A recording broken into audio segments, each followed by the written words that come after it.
So, welcome everyone to the lecture in product semiotics.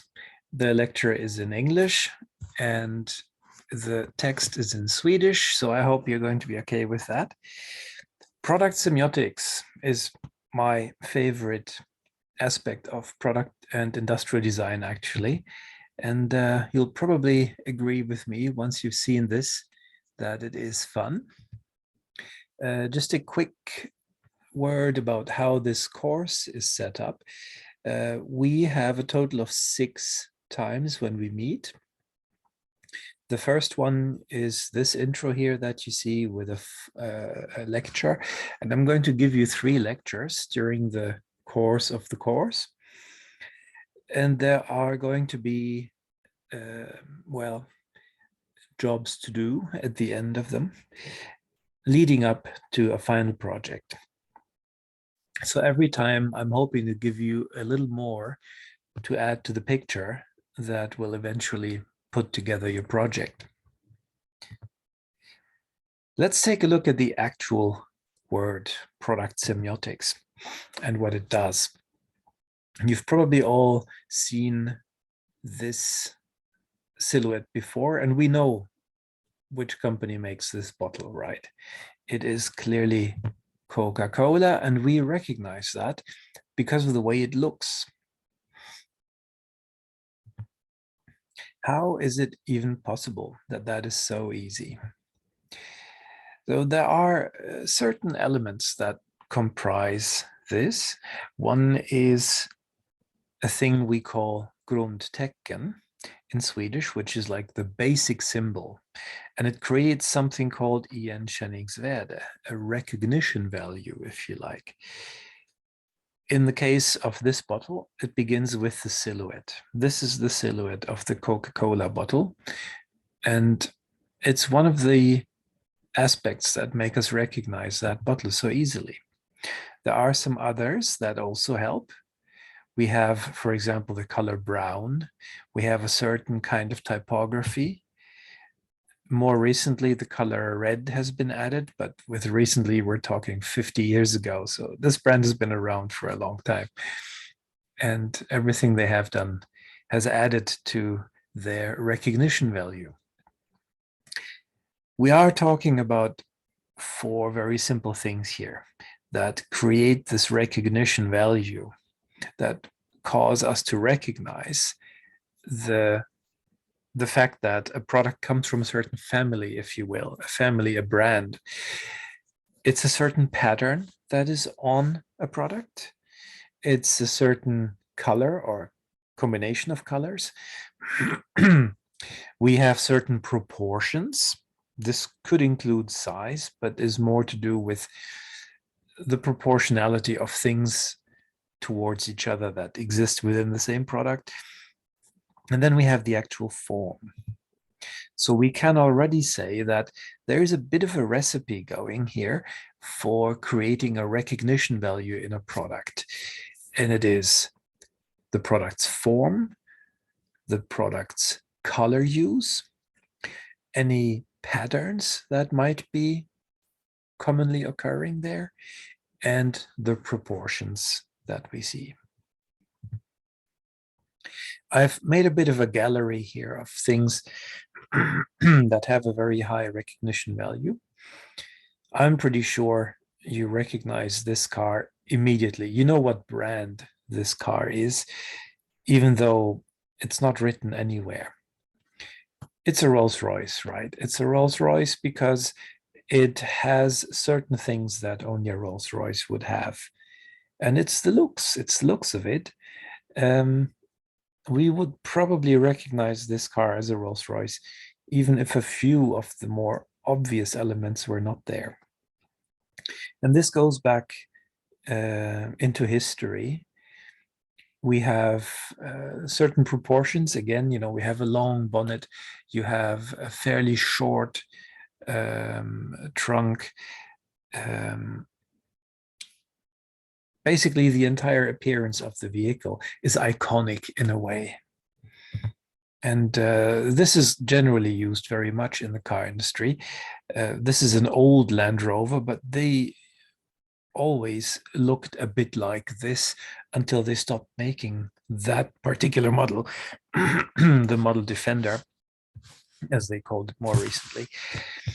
And again, here we have some very typical aspects of the appearance that just make this a Land Rover. The same thing works with other cars. This is the original Austin Mini. The Mini is meanwhile no longer made by Austin, and it's a much bigger car than it used to be. Yet we recognize a Mini when we see a Mini, right? Because it has exactly this character that we see here. Same works for other vehicles. Porsche, this, would you believe it, is an almost 50-year-old Porsche. And they don't look very different today. Why is that? Well, because people like what Porsches generally look like. The actual appearance of Porsches through history has become so important to their value in the market and to their value to the consumer that companies are very careful not to change them too much. Well, why change them at all? Well, you do have to update your products every now and then so that they become safer, more economically viable, more environmentally friendly, and so on. And all these technical aspects require that the looks change a little bit with them. So the art here is to keep the character, even though you are subjecting the vehicle to all this technical change. It becomes a little more difficult when you're looking at a very functional object like a motorcycle. This is a Harley Davidson. With a motorcycle, you have a lot less freedom to be artistic because everything that is on a motorcycle has a purpose. So they don't have as much of a steel dress on like a car where you can really be fanciful and do whatever you like. So Harley Davidson managed to create an appearance with this machine that still makes it recognizable as a Harley Davidson immediately. You see the chrome, you see the two-tone paint, you see the white wall tires, those kinds of things say, I am a Harley Davidson, because only Harley Davidson motorcycles tend to look like that. You would see that if you take an interest in motorcycles and look around. The Moto Guzzi is very different. The BMW is very different. We leave vehicles behind now and go into other products. Some products we recognize instantly. Lego, for example. And this is not just due to the product semiotics, not just the looks of them, but also because the form they have has a certain functional requirement. So I don't think there would be much freedom in changing the looks of Lego elements very much.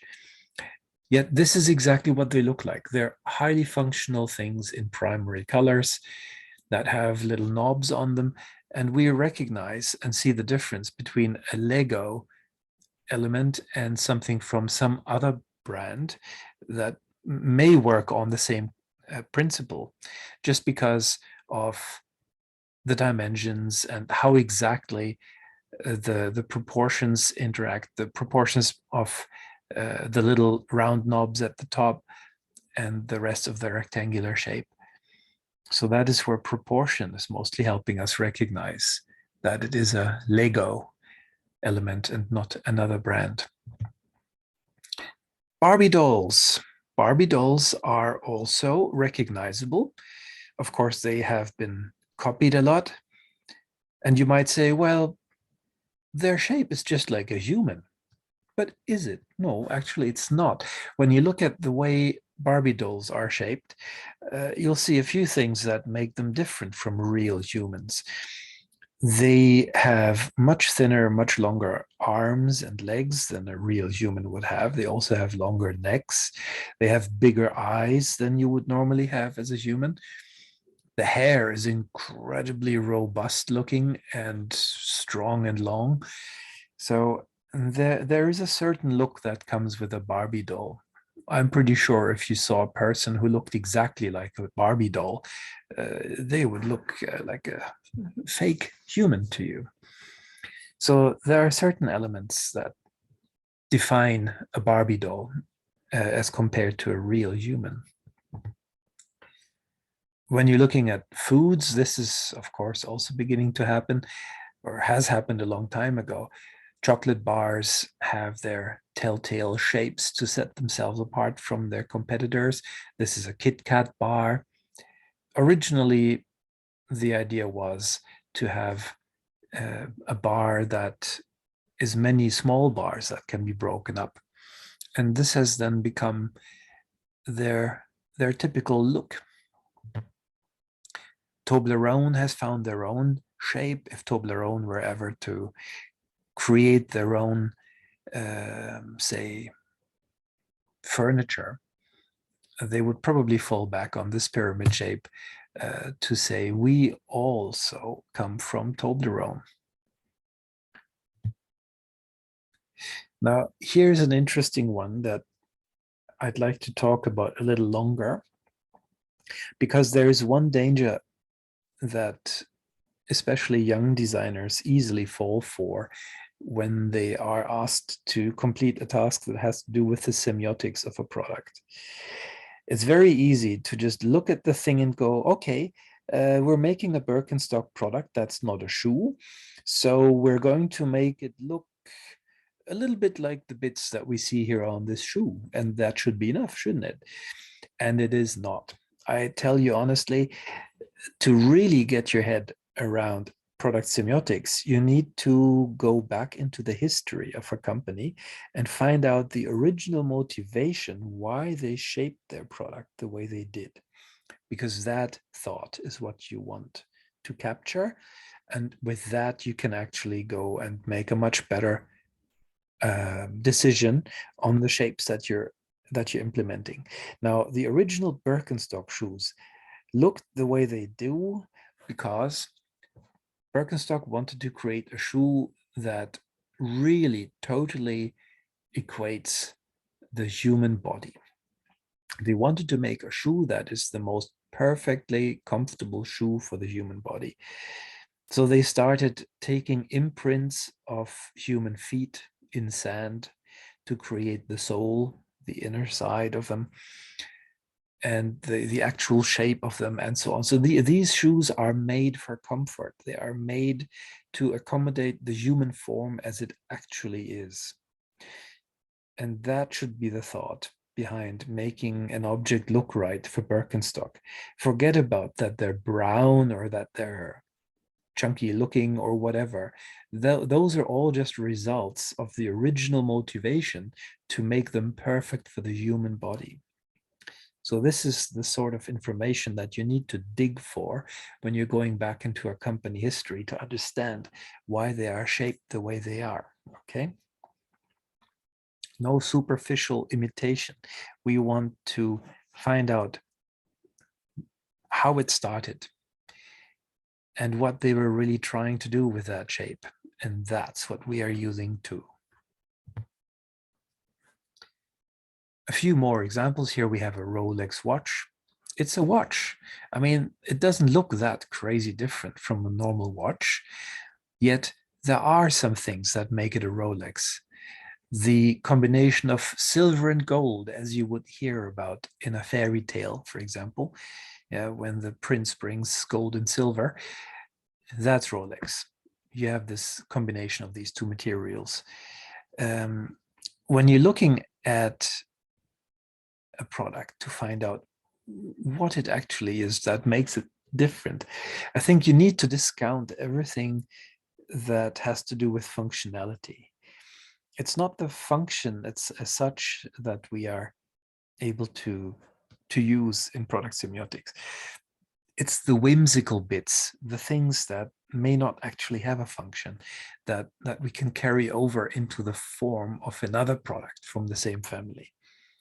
There isn't that much here. Okay, we have the color, gold and silver. Maybe we also have these little riffle shapes there on the gold ring around the cipher blade. those are bits that we could probably carry over and tell the Rolex story. Just a few more examples of products that really, really are known for the way they look. These are Ray-Ban glasses, a brand that we associate to this day with this sort of look, the eyebrow glass look. And I'm taking it a little further now into typography, because the written aspect, the letter, is of course a big aspect of everything we create. Pretty much every product has letters and writing on it. Let's take a very simple word. This is the Swedish word for a house. And I've chosen the type font Calibri to write it. That's the default lettering of Windows. If you look at that word long enough and imagine the image of a house, you probably think up something like that, a very plain yet perhaps slightly friendly, neutral looking depiction of a house. But changed to a different lettering, this is a serif font, and your expectation changes, doesn't it? You did expect something like that, didn't you? Something that looks more nostalgic, is slightly more old-fashioned, because we associate that with this sort of writing. And so it goes with all the lettering that we choose. So keep in mind that putting letters on your objects is a very sensitive thing, and you're saying a lot with the kind of letters that you're using. It needs to be perfectly right. And your typical company has its own typography. You've got to find out what it is, and you've got to use the right one, because designers see these things. I hope that these little illustrations here help you understand that aspect of it.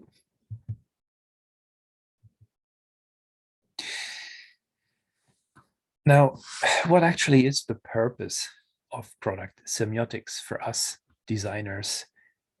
Which part of our toolkit do they occupy? Actually, this is how it is. When you are doing a project where you're creating a new product that has never existed for an existing company, then you're creating something that isn't typical for the company, perhaps, but needs to look as if it is. It's a bit like you've always had this black cat with this red collar, and now you also have a rabbit. It's a black rabbit. And to create a family resemblance, you put a red collar on the black rabbit, and it hopefully looks like a family member that way. I hope you know what I mean. So it's about making it look right for the family. That's what product semiotics is for us designers. Found a few interesting images that are very artistic, and of course they're a little dark, so that's not an aspect I would like you to imitate, but just enjoy these now. This is, in a way, product semiotics also. We have here imagery done by artists to create a feeling, an impression, an atmosphere, a personality, a character of a company. Now, this is more from the viewpoint of the general population, and sometimes a little cynical. And we're never cynical as designers. We're singing the praises of our companies, but just enjoy these. I think they're doing a very good job translating a feeling or a character of how a company is perceived. Here we have Ford, Fanta, BMW, Jeep. And in a way, what we have just seen there is a way of depicting character. It's characterization. And this is, of course, an art that is taken to great lengths in the movie industry, in the cartoon industry, anywhere where the actual character of some person plays a big role. So here we have Asterix and Obelix. I think these are a prime example of how characters are built up very clearly so that they cannot be mistaken for somebody else. Tom and Jerry, I'm sure you grew up with. The Pink Panther, Tintin. So these are all really strong characters. And they also follow a certain repertoire of yeah, it's a recipe actually. We are looking at what traits do they have? What are their values? How do they act? Now, as for traits, we know, for example, that Obelix here in the upper left corner has a bit of a weight problem, is incredibly strong because he fell into the magic drink when he was a baby, and what else is a trait? He has an immense appetite for wild boar. Now, his values are that he likes trees and he dislikes the Romans. And his behavior is that he eats a lot of wild boar and he likes to beat up the Romans, right? So this is how we characterize Obelix. This is what makes Obelix Obelix. And we can do the same thing with the other characters. There's something that fits with these three words for each one of them. That is a characterization, not to be mistaken for a caricature, because a caricature is a characterization that is taken a bit too far into the realm of the cynical and maybe even the mean. And it means that we are showing the character and the values and the traits and the behavior of people, but we're showing them in a way that is no longer nice. So it is actually an exaggeration of a characterization. And that's something you'll want to avoid as a designer, because like I said before, as a designer, we are nice about our company, right? We're not making fun of the company we're working for, but we are the people who are making the world see how good and nice and aesthetic the company is that we work for. So be very careful when you are creating a product for a company that you're not going too far and end up in a caricature. Okay. Now there is another thing that is fun. It's called Chinese roulette. Chinese roulette is a game that we used to play when we drove as children with our parents in the car. And it was a long, boring drive. And it's a characterization game. Basically works like this. One person in the car describes some person everybody in the car knows by talking about that person's traits, that person's behavior, that person's looks, without ever saying exactly who it is. So everybody else must guess. That's Chinese roulette. I always thought it was a Swedish game, but apparently it's not, because nobody I talk to about knows it. Let's do a quick exercise here together. I'll just walk you through it. We are going to create a product for the company Cadillac.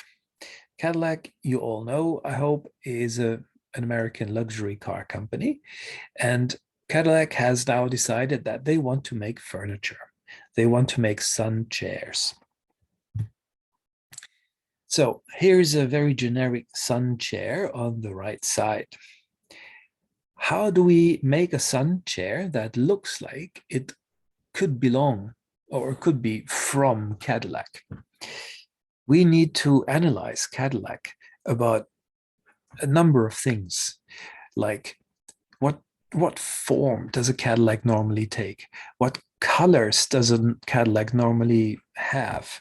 Are there any patterns we can use that are usually on a Cadillac so that people recognize it? Proportions, how big should this thing be? Is a Cadillac a big car? Yes, it is. How does a Cadillac act? Cadillac is a big, soft, silent thing, isn't it? So we need to make a big, soft, silent chair in some way. Can you make a silent chair? Yeah, you can. It just shouldn't creak and it shouldn't make any noises when you're using it. Any other characteristics that it might have? For example, quality, values. What kind of person do you become when you have a Cadillac?